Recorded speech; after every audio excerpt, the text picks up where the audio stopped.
नमस्कार दोस्तों, कस्बा 24 से मृत्युंजय कुमार। आज हम फिर एक बार चर्चा कर रहे हैं उस निर्भया की, शंभू गर्ल्स हॉस्टल की, उस निर्भया की जिसके साथ पूरे तंत्र ने जो क्रूर मजाक किया है और किस तरह की चीज़ें।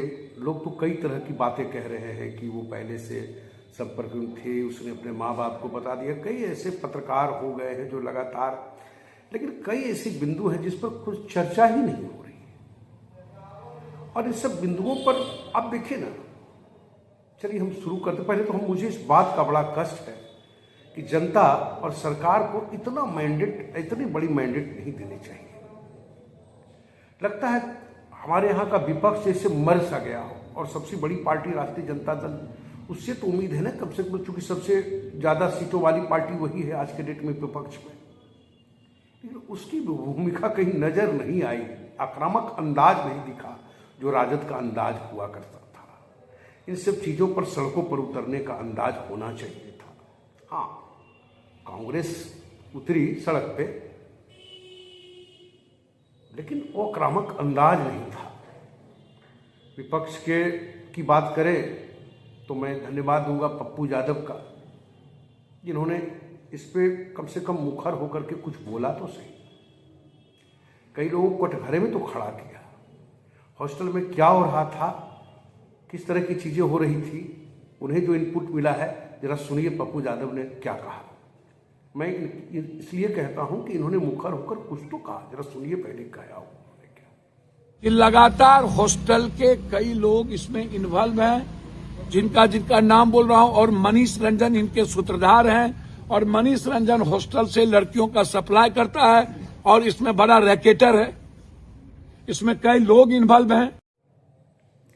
हाँ, एक और शख्स प्रशांत किशोर, उनकी भी भूमिका को आप कमतर नहीं कर सकते। उनकी भूमिका को भी आप कमतर नहीं कर सकते, क्योंकि उन्होंने भी उनकी मां से, उस पीड़ित निर्भया की मां से मुलाकात की, और जिस तरह का इमोशनल सीन था, इस तरह से मां अपने आक्रोश के अंदाज में क्या कह रही थी, जरा उसे भी सुनिए। थोड़ा हम शुरू से आपको बताना कुछ चाह रहे हैं। मेरी बेटी भुला गई तो हम भी भुला गए।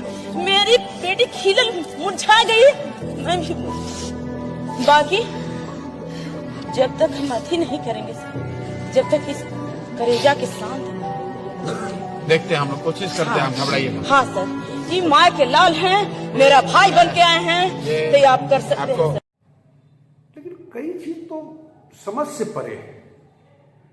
अगर सहजानंद प्रसाद सिंह जैसे सीनियर डॉक्टर और IMA के कभी अध्यक्ष रहे लगातार कई बार, और बड़े सुलझे हुए इंसान माने जाते हैं, जब उनके पास पहली बार जब वो बच्ची गई तो उन्होंने जहमत नहीं उठाई कि एक बार जरा प्रशासन को बता दें इस चीज़ को। कि अब उन्हें क्या देखने में ऐसा नहीं लगा कि लड़की के साथ कुछ हुआ है, या उसका खरोच के निशान है, या उसके इतना तो एक डॉक्टर तो एक सेकंड में पकड़ लेगा इन चीज़ों को। तो कहीं न कहीं एक चूक यहाँ भी हुई है। और दूसरी सबसे बड़ी बात मुझे बड़ा हास्यास्पद लगी कि ये सरकार कैसी सरकार है। जब बात करो कहे किसी को बख्शा नहीं जाएगा, किसी को छोड़ा नहीं जाएगा। अब देखिए ना विजय सिन्हा क्या बोल रहे हैं। अरे भाई क्या हुआ, इस पे बात नहीं हो रही है। किसी को छोड़ा नहीं जाएगा, जो दोषी होंगे उनको छोड़ा नहीं जाएगा। अरे बताओ ना, इतनी बड़ी वारदात हो गई, और जरा सुनिए विजय सिन्हा क्या कह रहे हैं। संचालन करने वाले पर भी उंगली उठ रहा है, वो भी नहीं बख्शे जाएंगे। हर गलत करने वाला और हमारी बेटियों के साथ इस तरह से जिन लोगों का कुकृत आया है, ऐसे लोग बख्शे नहीं जाएंगे।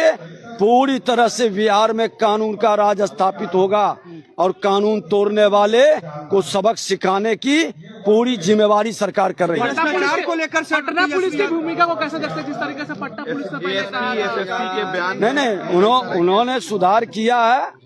और ये मानसिकता हड़बड़ी में हमने DGP साहब से भी बात किए हैं। DGP ने भी कहा कि पूरी चीज को गंभीरता से ले रहे हैं, और कोई भी लापरवाही, गैर जिम्मेदारी बिना त्वरित जांच के नहीं होनी चाहिए। सरकार सजगता से मॉनिटरिंग कर रही है। भ्रष्टाचार को लेकर तेजस्वी यादव ने ट्वीट किया है, लगातार आरोप लगा रहे हैं। सरकार भ्रष्टाचारी सरकार है, बलात्कारियों को बचाती है। अब तेजस्वी यादव जी विपक्ष की भूमिका निभावें, अपने बिहार में रह के जनता की आभार व्यक्त करें। ये ट्वीट बिहार से है कि देश से, दिल्ली से है कि विदेश से है? ट्वीट कहाँ से है? अब आइए आप, अब देखिए एक और बड़ा अजीब सा आपको लगेगा कि आखिर ये बात भी सही है क्या। अब बताइए, एसआईटी की टीम जो बनी उसमें वही लोग हैं जो रियल रूप में इस पूरे घटनाक्रम के सही जिम्मेवार अगर कोई हैं, या जो बच्ची के परिजन जिन पर आरोप लगा रहे हैं, वो इस एसआईटी गठित की गई, वो सारे टीम उसमें एसआईटी में है। और दूध का गोरिया बिलाड़ होता है क्या? अगर वो कटघरे में कोई अधिकारी है तो उसको क्यों एसआईटी की टीम में बना दिया भाई? कोई नई टीम उस पर काम करती तो शायद और निष्पक्षता समझ में आती। एक तो ये बात हो गई। अब आ जाइए इस बात पे, एक और बात की मैं चर्चा कर देना चाहता हूं कि पीएमसीएच जो 5,000 करोड़ की लागत से इतना बड़ा हॉस्पिटल बन रहा है, वो भी सबके दायरे में। अरे क्या जरूरत है इतना बड़ा 5,000 करोड़ का हॉस्पिटल बनाने जब उस पर विश्वास ही नहीं रहा।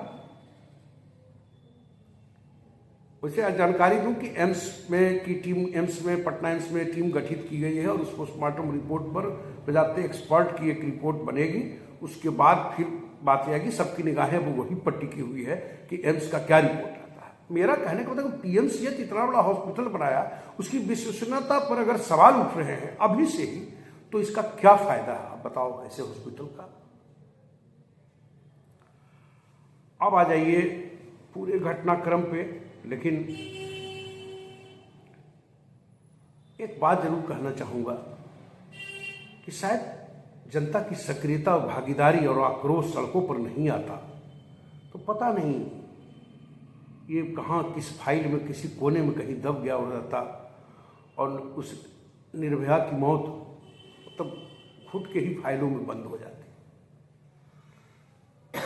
अगर लोगों में इस तरह का उबाल देखने को मिला कि पहली बार मैं देखा कि विपक्ष भले न जागा हो, सरकार भले ही संवेदनशील न हुई हो, लेकिन लोग जिस तरह से सड़कों पर उतरे, पटना में बजाते सड़क पे लोग उतरे, जहानाबाद में लोग सड़कों पे उतर आए, तो एक कम से कम मानसिक दबाव तो सरकार पर बना जहां विपक्ष मरा हुआ। और प्रशांत किशोर तो बाजाबते एसएसपी से जाकर मिले, पूरे घटनाक्रम की जानकारी ली और उन्होंने क्या कहा जरा प्रशांत किशोर की भी सुनिए कि एसएसपी से मिलने के बाद उन्हें बिहार के नैरेटिव पर भी कुछ कहा, जरा सुन लीजिए बिहार में किस तरह के नैरेटिव होते हैं। बिहार के समाज की सच्चाई से आप और हम वाकिफ हैं। जिस बच्ची के साथ ये दुर्घटना हुई है वो गरीब परिवार की लड़की है, जिस पर आरोप है वो लोग बड़े लोग हैं, तो स्वाभाविक तौर पर इनको प्रशासन का या व्यवस्था से जो मदद मिलनी चाहिए थी वो नहीं मिली है। और ये अकेले व्यक्ति नहीं है, ये तो रोज की यही घटना है। तो आज इनके विषय में हम लोग खड़े हुए हैं तो प्रशासन शायद थोड़ा संजीदगी से देख रहा है, वरना रोज के ही घटना है, कहीं आपराधिक घटना हो रही है, जो गरीब आदमी है उसको पूछने वाला कोई नहीं है।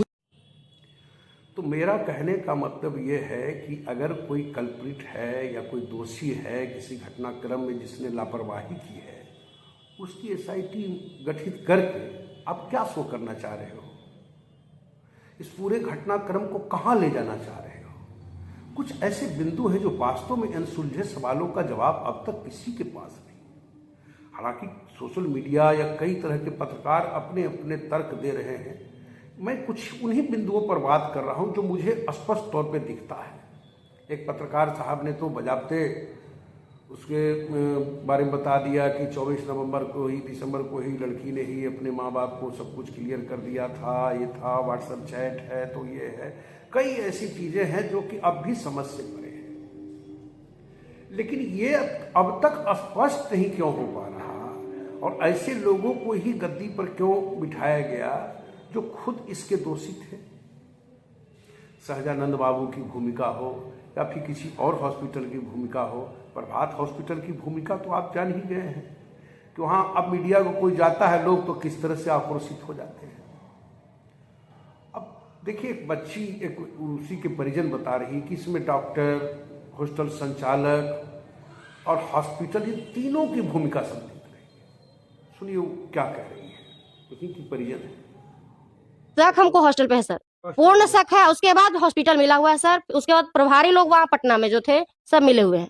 तीनों पर शक है, हॉस्टल, हॉस्पिटल और पुलिस वाले, सब पे शक है। हमको पूर्ण विश्वास है सर, सब मिली भगत है। तो इस पूरे घटनाक्रम को अगर इन बिंदुओं को, इन कड़ियों को आप जोड़िएगा तो आपको लगेगा, बहरहाल एम्स के रिपोर्ट के आने का मुझे भी इंतजार है, लेकिन कुछ ऐसे बिंदु हैं जो कि कहीं ना कहीं, अब कोई डायरी की बात कर रहा है कि डायरी लड़की लिखती थी, तो कई ऐसी चीज़ें हैं जो बिल्कुल लगता नहीं कि क्या कुछ हो रहा है। मैंने बताया ना कि 3 दिन तक किस तरह से इधर से उधर हॉस्पिटल ही भटका भटकी होता रहा, इधर सारे सबूत खत्म कर दिए गए, अब प्रशासन के लोग हाथ पर हाथ बैठे रहे। एक रोशनी कुमारी ने बता दिया कि भाई ये सुसाइड है, फिर उसके ऊपर एसपी ने मान लिया उसको, एसपी ने मान लिया उसको, एसएसपी ने मान लिया। एक ही एसएसपी के 2 प्रेस कॉन्फ्रेंस आपने देखे। पहला प्रेस कॉन्फ्रेंस में हुआ कि भाई लड़की के साथ सेक्सुअल मोलेस्टेशन कुछ नहीं हुआ, फिर कुछ ही दिन बाद आ जाता है दूसरा रिपोर्ट, 2 ही दिन बाद उनकी एक पीसी आती है जिसमें बताया जाता है कि नहीं, लड़की के साथ सेक्सुअल मोलेस्टेशन हुआ है। तो कहने का मतलब यह है कि बड़ा अजीब सी मतलब उलझन हो गई है इस पूरे घटनाक्रम पर, और आश्चर्य हो रहा है कि एसआईटी गठित कर गई, इतनी सारी चीजें हो गई, लेकिन अब तक इस बिंदु का फाइनल रिपोर्ट तो कुछ आया ही नहीं कि आखिर हुआ क्या और कैसे उस बच्ची की मौत हुई। और दूसरी सबसे बड़ी बात है कि इन 5 दिनों में से 1 सप्ताह में सरकार अब तक जागी क्यों नहीं कि एक बार हॉस्टलों का निरीक्षण तो करती, सब हॉस्टल में क्या क्या नॉर्म्स पालन हो रहे नहीं रहे हैं, या इन हॉस्टल को मान्यता कैसे मिल जा रही है, कौन कौन सी कड़ी है ऐसे हॉस्टल को मान्यता देने की, क्या उन बिंदुओं का अनुपालन हो रहा है। कुछ हॉस्टल में छापामारी ही करके जरा देखती सरकार कि कहां चूक है।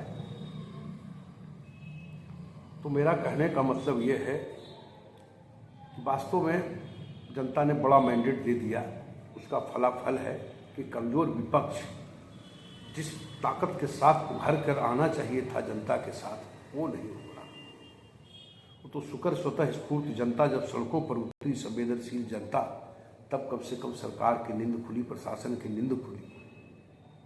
और अब तक मीडिया इसको बजाबते इन चीज़ों को लगातार जो परोसती रही, उसका असर हुआ। बहरहाल आज के लिए बस इतना ही। हमारी पूरी निगाहें एम्स की रिपोर्ट पर है। एम्स की एक्सपर्ट की रिपोर्ट जब आएगी तो बहुत चीज़ें स्पष्ट हो जाएगी कि आखिर हुआ तो क्या हुआ। लेकिन कुछ चीज़ें हैं कि उन लोगों को आपने रहबर बना दिया जिन्होंने गुनाह में जिनकी संलिप्तता है, जिन्होंने एक बारगी कह दिया कि सुसाइड कर लिया। सुसाइड के अगर सुसाइड किया तो उसके पीछे के कारण क्या है, और उन्हीं लोगों को आपने वो जगह दे दिया कि भाई आप जांच करो इसको। तो न्याय कहाँ से मिलेगा। इतना कह दूं कि जिस तरह से लोग जागरूक हैं, अगर हर एक घटना पर आम लोग इसी तरह जागरूक हो जाएं, और देखिए न जहानाबाद की सड़कों पर कैसे लोग निकलते आए, तो मजाल है कि सरकार किसी को ऐसे ही मतलब कि रफा दफा कर दे। बहरहाल आज के लिए बस इतना ही। मिलेंगे किसी और खबर के साथ, तब तक के लिए आज्ञा दीजिए। कोसवा 24 के लिए पटना से मृत्युंजय कुमार।